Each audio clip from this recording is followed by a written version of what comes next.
Fantastic Four. No, not that one. No. How about two guys, a girl, and the thing that nobody wanted? God, no. That's it, Tinkerbell. No, you wanna fly? Then fly. Ding, ding, ding. It's clobbering time! Read me, muckers. We're recapping a movie for one of the many unfinished Marvel trilogies. We have the goofy but nostalgic 2005's Fantastic Four. The Fantastic Four is one of those movies to when you think back to it, it was pretty good. But when you rewatch it, what, 20 years later? 20 years later, that's mad to say in my head. Well, when you rewatch it 20 years later, you start to question if it was a spoof. But I'll tell you something, it still holds up against many Marvel movies nowadays, cough Morbius and Madam Web. It's Morbin time. We start off with a 30-foot statue of Victor Von Doom, showing he's obviously some power-rich human being. We cut to Reed Richards, played by Ioan Gruffudd, pitching some new science mumbo-jumbo with his bold companion Ben Grimm. Ben Grimm is played by bold actor Michael Chillis, who's like a mixture of Hank from Breaking Bad and Jason Statham from Romeo and Juliet. Or maybe they're all just very bold. Apologies to any bold people watching, I love you, bold lives matter. Anyway, Victor Von Doom, played by Julian McMahon, is introduced as he comes across a huge dick. In walks Sue Storm, played by the Jessica Alba. Her and Megan Fox were running things for us nerds back then. I was like 5, by the way, and I was still dreaming about them. The whole first scene comes across a bit weird. I can't tell if it's awkward or just some questionable acting. When Reed Richards is talking, it feels like he's trying too much. But who am I to judge? I can't even pronounce anyone's names right. They start to plan their mission in space when Johnny Storm enters the movie on his badass motorbike. Ladies and gentlemen, Chris Evans has arrived. We see everyone try on their suits and notice some more tension between Reed and Susan. Fast forward to some early 2000s CGI, we find ourselves in outer space, and Victor Von Douche is aboard the ship. I can't stand this guy. Dr. Doom is one of my favourite Marvel characters too, and this guy just does my Sweden. Victor is simping for Susan when a Reed alerts us of some crazy storm arriving in less than 6 minutes. Ben is still outside the ship. Victor Von Douche tries to shut everybody out, but Susan stops him. Everybody is hit by the storm and we cut to back on Earth in Victor's medical facility. Johnny pranks Ben, making him think he has had a life-changing damage to himself. I swear to you, Ben, they've done everything humanly possible. Reed has started going grey. I couldn't find an actual reason for that. I guess they just wanted comic book accuracy. I mean, it's pretty iconic. Johnny tests way too hot for his temperature from a nurse he's chatting up. Cue the song Newt by Sum 41. My future wife.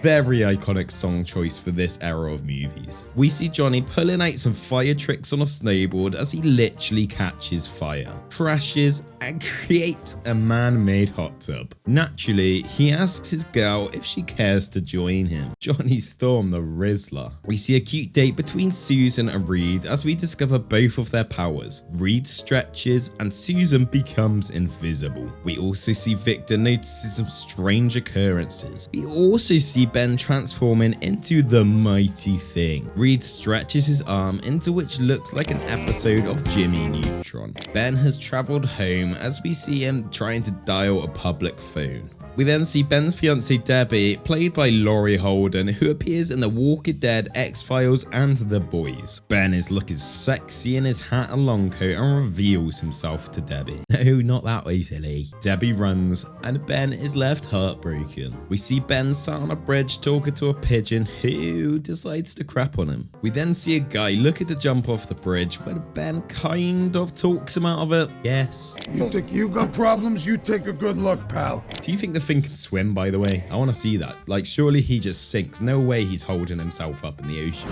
Then Ben saves the poor fella from the truck in the road. Sue turns invisible and undresses into her underwear when her invisibility decides to switch off at the worst moment. Oh no.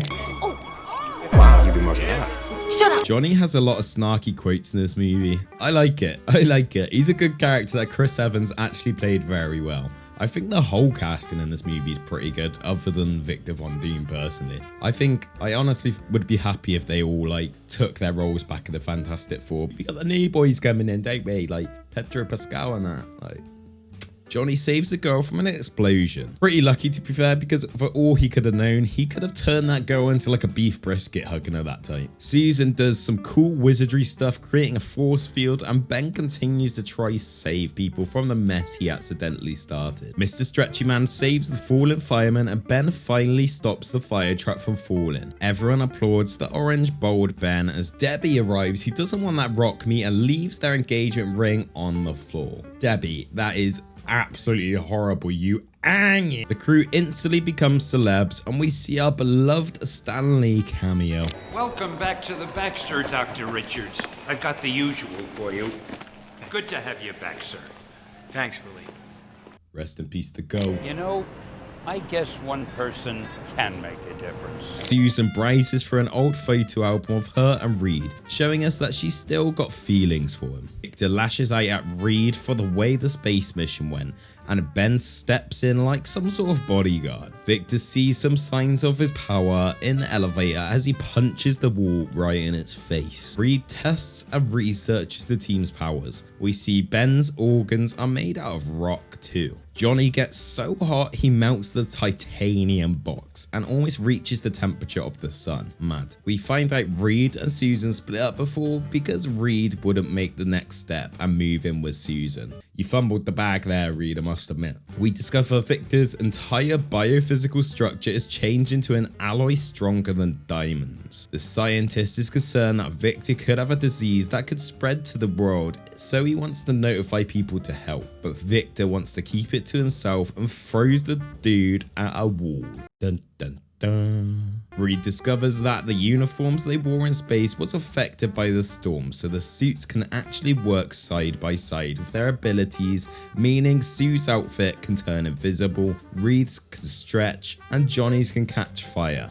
Whereas Ben just refuses to wear one. Reed reveals he has a plan to create a machine that can heal everybody, but it may take a while. He gets a cute montage of some funny skits like Johnny pranking the Thing, Reed walking in on Sue in the shower, You can knock! and using his stretchy abilities to get toilet paper from the neighbor toilet, which honestly is mind-blowing. What an incredible use of that ability. Johnny! Victor seems to be struggling with his powers, discovering new details every day. Dr. Doom takes down a guy in the car park because of a business deal gone wrong. Johnny sneaks out to a motocross event where he performs in front of a huge crowd. He sets on fire and crash lands after briefly flying. The team spot him on TV. He states the team's names: the Human Torch, Mr. Fantastic, the Invisible Girl, and the Thing. They call me the Human Torch.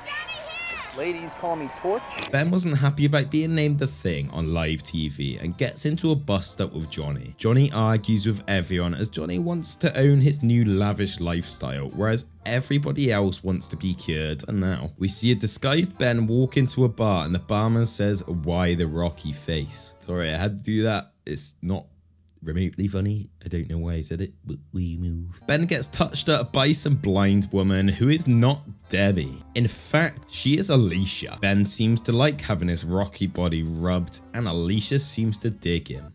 Cute. Victor reveals he has a secret camera where he can watch Reed work all day. Kinda sus. But Victor wants to take Reed down as Victor is jealous of Reed. But first, he needs to take out Reed's bodyguard, the Thing. How many times did I say Reed in that sentence? Reed, Reed, Reed. Victor visits Ben in a diner and taints Ben's head, saying he's not finished the machine to heal them on purpose because Reed is occupied with Sue. Ben and Reed have a brawl, and we see some cool stretchy moments from Mr. Fantastic, which end up being quite comedic. This movie does have a lot of comedic moments in, very cheesy, corny comedic moments, which honestly just fits the vibes for an early 2000s movie. I mean, it's literally the cherry on top. You gotta love it, really. Like this scene when Johnny shows Ben the Thing toy.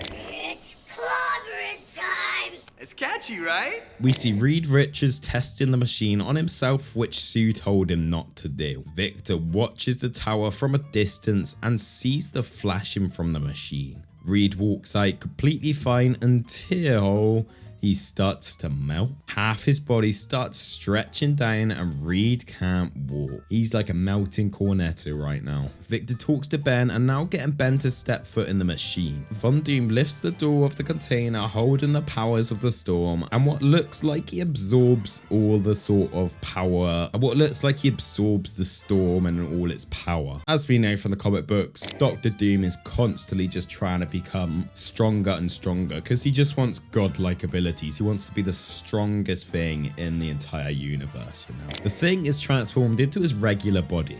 The Ben. Ben discovers Victor planned to use Ben so he could absorb the storm to become more powerful. Victor blasts Mr. Fantastic out of the window, and Victor Von Douche hits this kind doorman that was just trying to be nice. Victor grabs Reed, and then we see Vic pick up his Dr. Doom mask. We jump to a near frozen Reed Richards as rubber turns into a glass phase when frozen. So that means he can be shattered.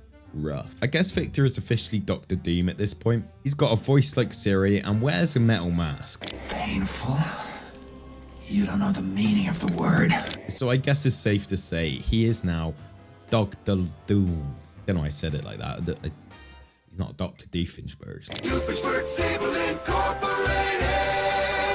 Johnny shows off his new flying abilities as he leads a homing missile away from Ben and Sue. Dr. Doom is definitely one of my favourite Marvel characters, like I said earlier. I also despise this version of Doom, unfortunately. I just think he's a bit of a dick. Let me know what you think of Robert Downey Jr. returning as Doom. Is he actually going to be like the main Doom, do you think? Are they going to do a little switcheroo? I think Robert Downey Jr. is going to smash the role whatever what. He's a great actor, but I also think it's going to be hard to not see him as Tony Stark, which is why I'm a bit sus if they could be playing us along a little line, you know? If you're watching this after the movie's released, it's like a year away from now, then tell me to shut up, I don't know. He could be awful, he could be good, let's see. Let's just let Robert Downey Jr. cook, boys, honestly. Call me Doom. And there's the line. Call me Doom. Sue and Dr. Doom fight as Dr. Doom makes his douchey remarks constantly. God, he's so unbearable. It's clobbering time. And boom, another line. It's clobbering time. The Thing bursts through the wall, hitting Victor Von Doom out the way, and the two begin to fight. The fight starts rather underwhelming, as they're both just sort of drowning in water and land in a garbage truck. Reed saves Ben with the nerdy, "I can't let you do that" line. I can't let you do that.